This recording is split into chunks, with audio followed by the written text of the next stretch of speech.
Hello everybody and welcome to the video. Today I'm going to show you how to change your Snapchat Bitmoji gender. So there isn't actually an option to change your Bitmoji gender after you've made it, so I'm going to show you how to reset it. So first thing, you need to click on settings by pressing the cog icon on the upper right. After that, press Bitmoji and that'll open up your Bitmoji settings.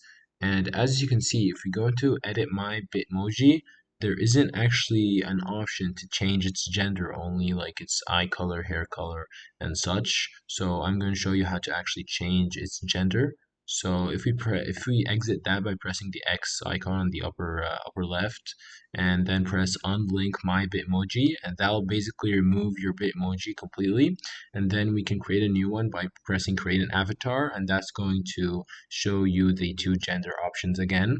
So choose the gender you want and then skip over to it's customizing, and as you can see, we can customize our new gender. So I'm just going to pick a random outfit, and that's it.